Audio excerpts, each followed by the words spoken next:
Welcome again to the $1 Million Career, where we show you how to plan, build, and supercharge your own $1 million career.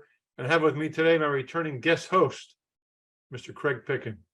What's happening, Craig is Rob? president of North Star Search Group based in Wilmington, North Carolina, an industry-leading recruiting firm specializing in aviation, aerospace. So how you doing this morning, Craig? What's happening, Rob? Getting ready for Saratoga. I am ready for a boys' weekend in Saratoga. If there's anybody out there that's going to be at Saratoga Racetrack in New York for the Travers, watch out, man. Yeah, There you go. can't wait, man. We've got our lawn chair, we've got our cooler, ready to go. I'm ready to put all professionalism aside for 3 days. How's Exactly, man. that? So, Hey, so how's the beach, man? Have you been out there? yeah, it's been good. It's been great. It was waves were up last weekend. The waves were up. I haven't been there this week. It's been kind of rainy here, but beach is good. Labor Day weekend's coming up. Summer's kind of coming to an end. You can feel it. All the kids are going back to school. Great, man. My kid's back in college now. Well, one's back in school. The other one starts this week, I think. So, Oh, nice, man.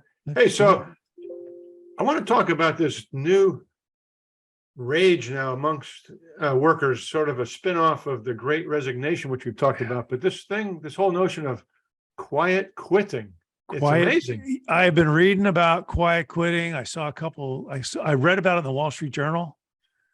I saw a couple of newscasts on it, and it just makes me think the world is losing its mind.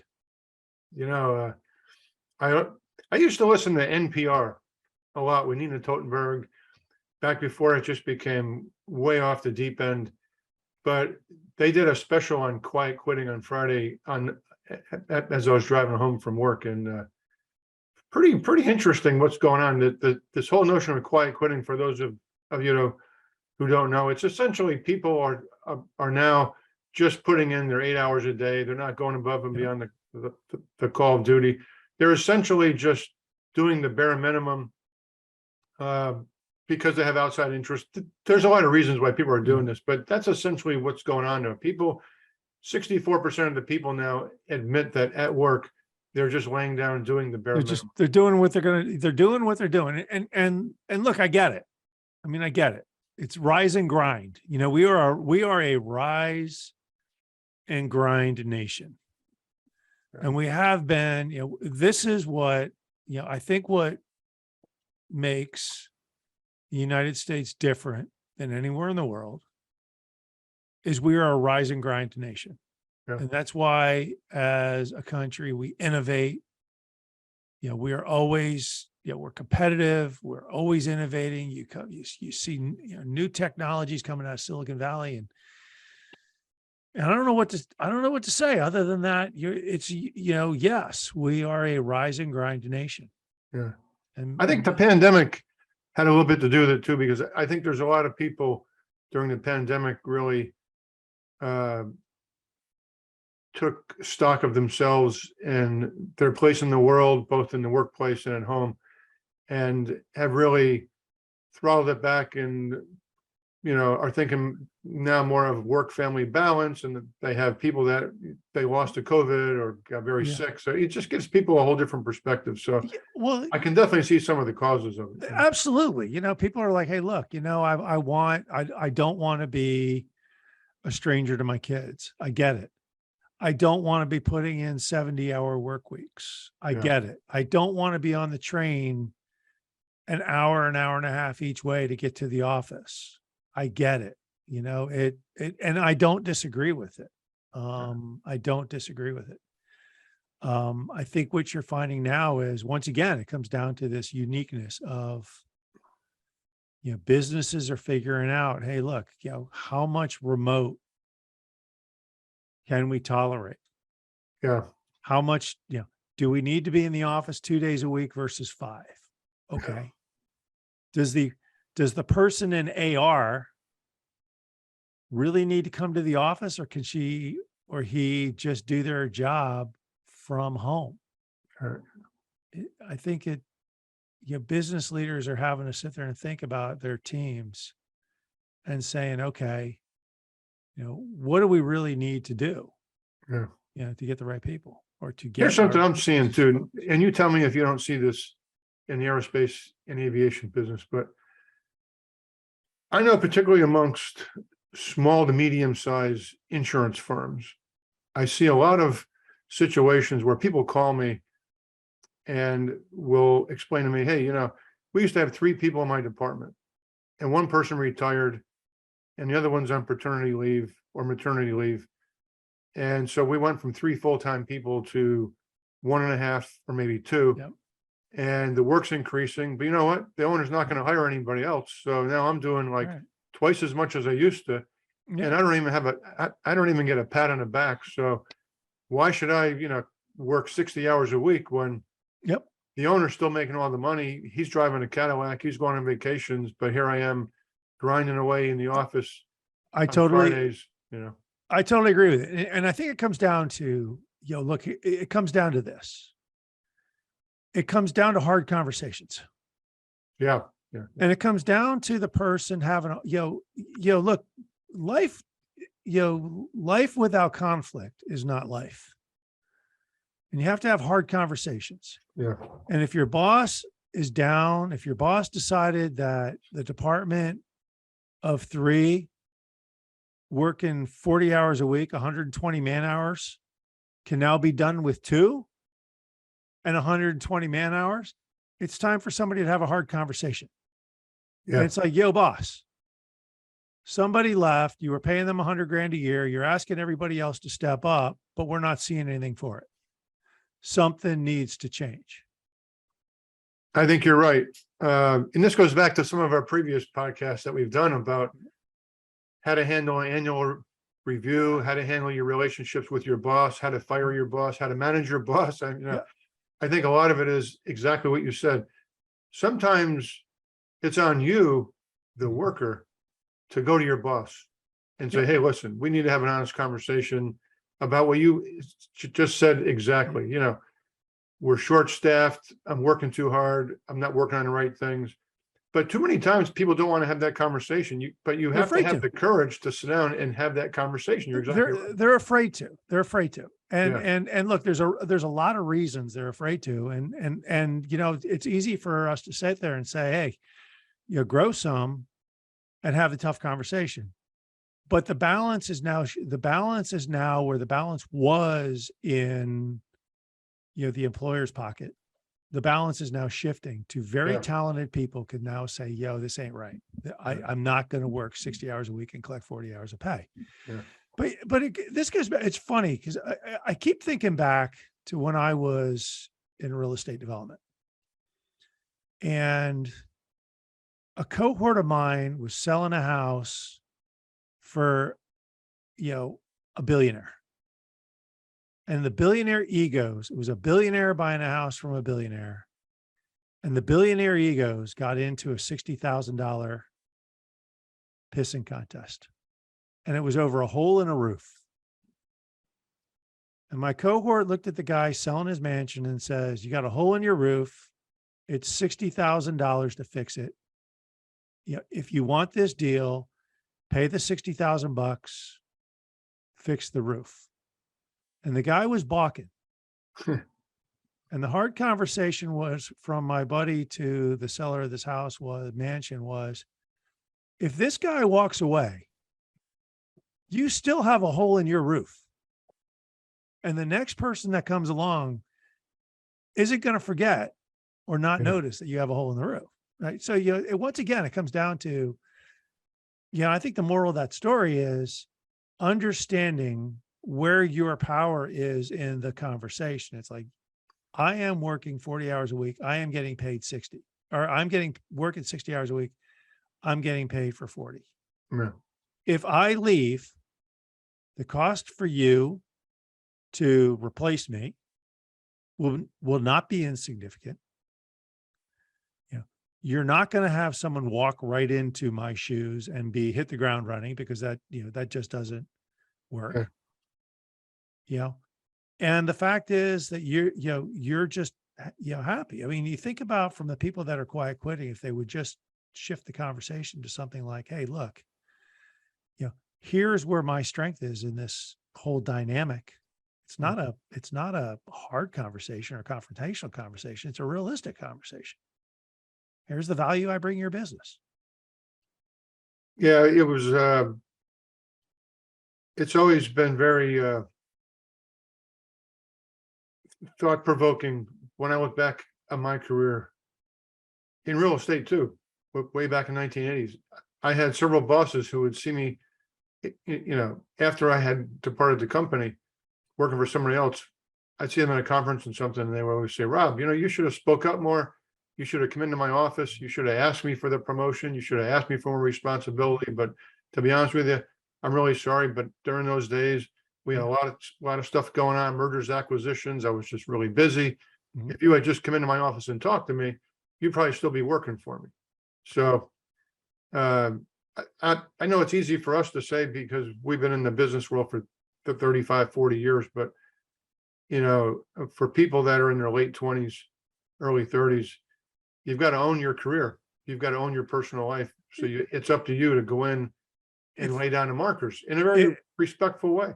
If you are not watching out for your career, nobody is watching out. Exactly. I am too busy. Right. People who have 20, 30, 40, 50 person teams are too busy to watch out for your career. Exactly. Yeah. That's something you need to watch out for, your personal career. But here's kind of the, so I'm going to, the quiet quitting thing. Let's go back to it. And here's the danger in quiet quitting. The clock doesn't stop. Right. Every day we get a little older and a little older and a little older. And then one day you hit, 50, 60, and you're a manager in your company. You've been there 25 years, 30 years, and the best you could do is become a manager because, that's what you aspired to be. Yeah. Well, over the years, they started you at 100 grand, and then you got your 3% merit raises. And then one day the company wakes up and says, this person we're paying $200,000 to be a manager can be replaced by a 30-year-old. Right. I mean, time is your best asset, but it's also your worst enemy. You don't want to waste time. Well, I think it comes down to, the realistic expectations. I remember in the Great Recession, that's where it affected older workers the most. It affected older workers, and you'd see, I remember reading heartbreaking stories about people that were, late 50s, and they're saying they'd sent out hundreds of resumes and they couldn't get any bites because people would sit there and say, hey, your compensation expectations are pretty high. You did okay, nothing special. And those were the people that got left behind. Yeah. And, I think that's where the challenge, now look, if you're quiet quitting and you better be socking away, you just better be saying, okay, I'm going to do what it needs to do. But, your boss recognizes that your boss recognizes that too. They see you're doing enough to get by. Yeah. The other thing is, I think this quiet quitting is sort of a false metaphor for setting more boundaries at work too. I do. I don't know about you, Craig, but when you own your own business, you have to set boundaries, or else you'll be working 18 hours a day, 7 days a week, and you'll get burned out. So one of the things I coach people on is setting boundaries and working in blocks of time, even like working really hard on something for an hour, to take a 15-minute break, work on something intensely for 2 or 3 hours, and then take an hour and a half off to work out, or work intensely for 4 days and then take Friday off. You have to set boundaries and focus.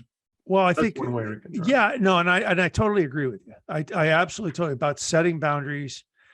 And this is this is where we change the rise and grind to, I will rise and grind to a point, but everything has limits. And look, this is probably, my wife and I talk about this a lot. When our kid, I've got, I've got twins, Rob, and Riley and Maddie, and they were premature. And when they were infants, we brought them home from the hospital. They, and we got them out of the NICU, and it was pure hell. We didn't have any, we had nobody. The kids, they were screaming one day, and I looked at Lisa and I was like, either we get a control of them right now, or they control us for the rest of our lives. Exactly. And right. it was like this epiphany. Yeah. Holy smokes. And, so what happened? We set a schedule.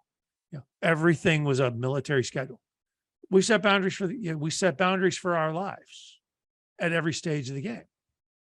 And I think that, look, I think that it's okay for people to turn off their phones and their emails at 6:00 at night. Yeah. Because nobody's going to die if that email between the hours of, if you're in normal business, between the hours of 6 p.m. and 8 a.m. the next day, nobody's going to die if that email isn't answered. Exactly. Yeah. Nobody's going to die if that phone call, goes to voicemail, or that text just, you text somebody and you say, hey, I'm with my kids at a soccer game. I'll talk to you tomorrow. Everybody respects that.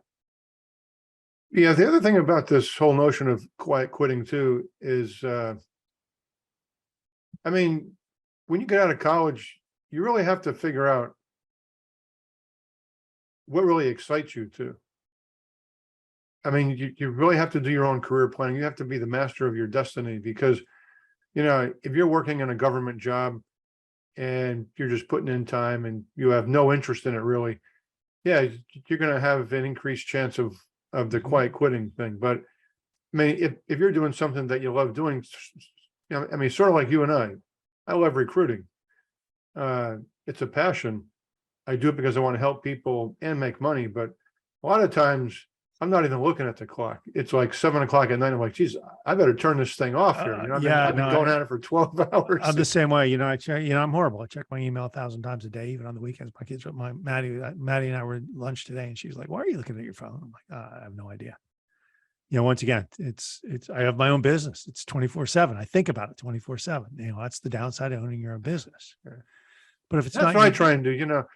I try and look at this not from an owner's perspective, because our perspective is a lot different. Our business is our life, and time is money. We always got to be on. Our clients depend on us, and that's why they hire us. But looking at it from a worker's point of view, I definitely see the seeds of how this thing started through the Great Resignation. no doubt. It's definitely, it would be hard for anybody to argue against the fact that, by and large, employers, companies, firms are exploiting their workers now. Not all of them, but I see people working longer, doing more, not getting that pat on the back, getting a paltry 3% raise when inflation is 10%. In the insurance business, the owner pulls up in the parking lot with a brand new Cadillac, and he's in the office working 3-4 hours. Yeah.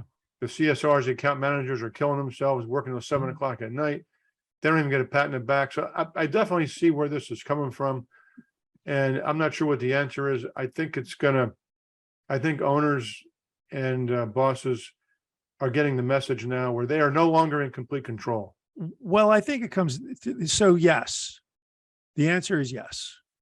Lisa will tell you, when she was a finance person at Gulfstream, the CFO used to just keep her there until 8, 9, 10 at night, just because, Just because he could. It's like, because I'm so busy, I can't wait until 9:00 at night to see your stuff. But there was that book that was written, The 1 Minute Manager. Oh yeah. You remember that? And it's like, at what point does your problems become mine? If you've got the big bonus on the line and you're getting all the equity, and you need me to stay late, until 9 or 10 o'clock, so that, you ultimately can get your big bonus. At what problem did your problem become my problem? Exactly right. The answer is it never did. But that's the thing. It's like, and that's a great question for the heart. At what point does your issue become my issue? Yeah. Are you where, and that's where people really need to understand in their own lives, and they put their boundaries around their own lives.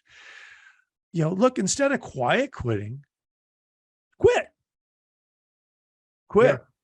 quit. If you're not going to find what your life is looking for, where you're at, basically, I think quiet quitting is lazy in a lot of ways. It's intellectually dishonest too. It's intellectually dishonest. But what I think it is that if you're not happy with your surroundings, your current environment, change your environment. Well, it goes back to a common theme in a lot of our podcasts, and that's extreme ownership. Mm-hmm. You've got to own your career. And like you said, if you're not happy with your career, if you find yourself kicking back and relaxing, not doing the extra, not going the extra yard, then there's a problem. You got to figure out what that problem is. Right. And then I think it's up to you to have the courage to go to your boss and try and work it out. Just don't quit, or just don't quietly quit. Mm-hmm. Address the problem, own it. Right. And then it may be that this is not the right place for you to be working. In that case, move on. Mm-hmm. Good friend of mine, Pete Gold, retired Green Beret, one of my best friends. He told me once, he says, when I work on contract, if I find myself not giving 120%, if I find myself not totally into this, mm-hmm. if I find myself not actively coaching, mentoring, and instructing other Green Berets, I'm not going to steal their money. I'm going to go to the guy, the program manager, and say, you know what?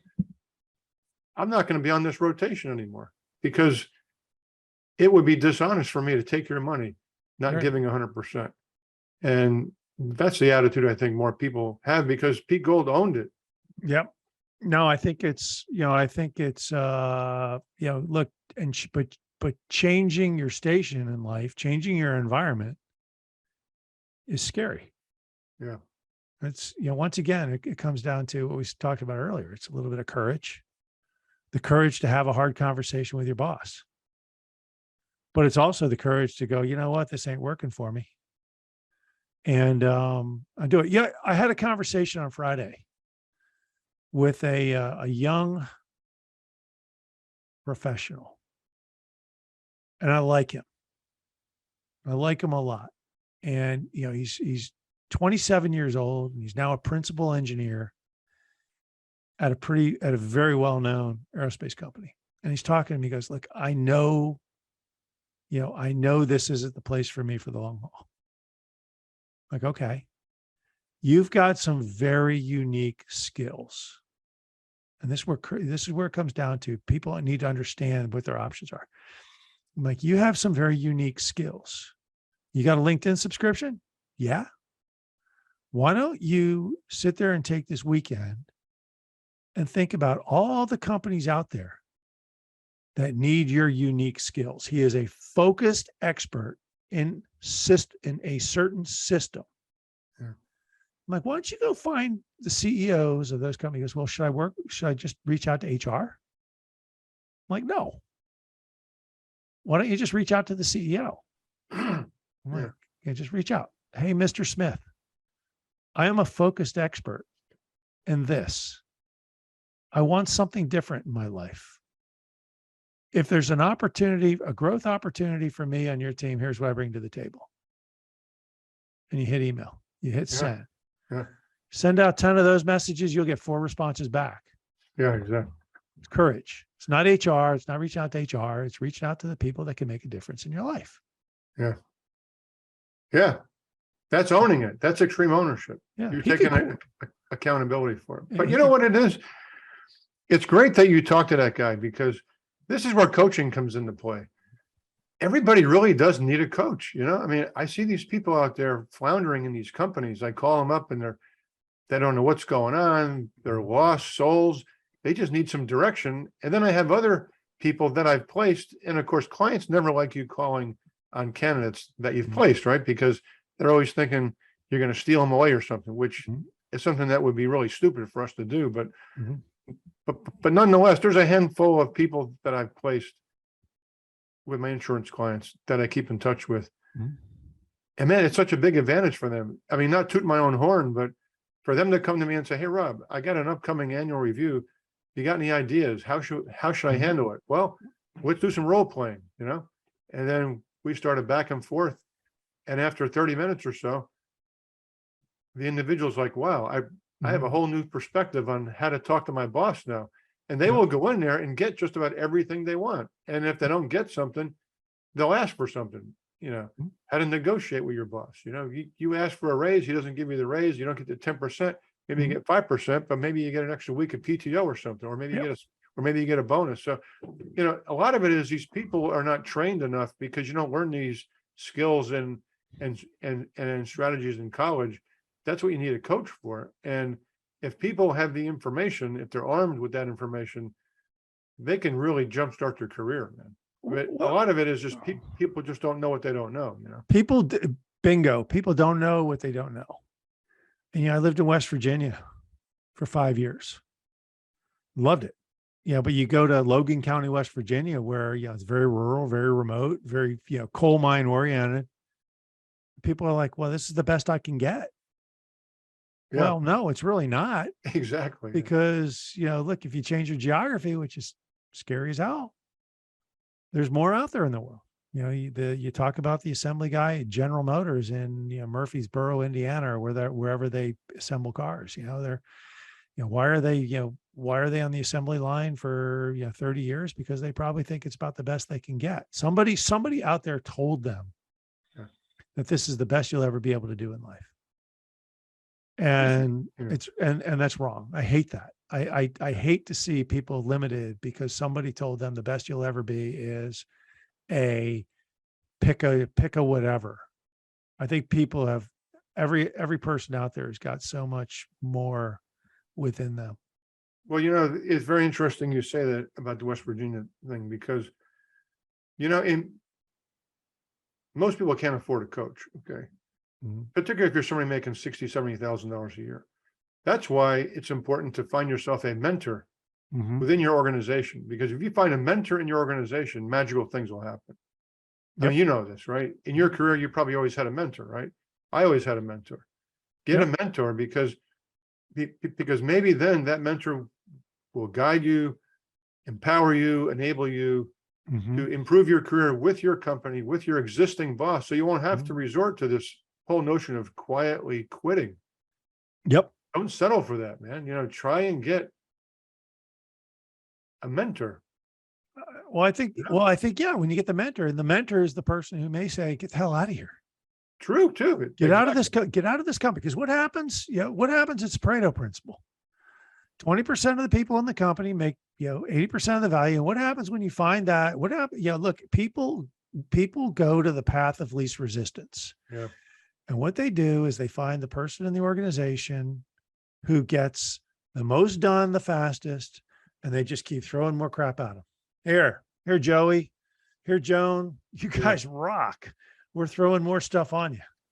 And eventually, they're happy to throw the stuff on you, but very rarely is everybody, ooh, Joey and Joan are really good. What are we doing for them? Yeah. What are we doing for them? And that becomes the question. So, a good mentor may be the person to say, hey, look, you're done here. You've reached the point in this organization that you can go no further. Go find somewhere else where you can grow. Yeah. Changing. The other thing too is addressing burnout. I mean, I've experienced burnout. I'm sure you have too. I'm there. But that's why we're going to Saratoga, right? That's why I'm going to Saratoga. Right. So, I mean, think about it. It's interesting that you and I are going to Saratoga with another mutual friend. We're going to spend 4 or 5 days watching the horses, having some beers, probably talking a lot about business. Yep. But I mean, it's going to be total relaxation. I mean, I'm working all day today and I'm working extra Monday, Tuesday, because on Wednesday, I'm going to be all caught up. Now, of course, we're still going to get phone calls and emails, but basically I'm going to be wrapping up some stuff because I need to relax, and you can't relax if you're still working 18 hours a day. So my wife was asking me last night, she goes, why are you driving to Saratoga. I'm like, well, I'm going to go see Rob and I'm going to pick him up, and that's 6 hours. Then it'll be another 6 hours to Saratoga. She's like, why are you driving? Why didn't you just fly up? And I'm like, yeah, here's the real answer. I will get in my car Wednesday morning and I will turn on Pandora. Yeah, there you go. Yeah.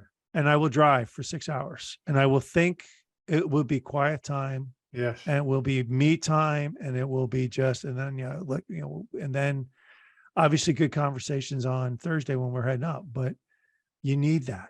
Yes, exactly. And look, the boundaries of the quiet quitting is not just the job. Right. Exactly. Job, it's family, it's kids. Exactly. It's soccer practice. It's, I got to go to Costco. I got to do it, and it's like, I got to get the grass cut. And it's every minute of every day. People are like, I just need some time. But the right answer is not just throwing up your hands and going, hey, I'm at this job where I really have no control, or I feel like I have no control. The real answer is, hey, look, set boundaries for your life where, you can get a mutual benefit. You're like your employer. If you set a boundary with your employer, I think they'll respect it. But you gotta set the conversation. You gotta have the conversation.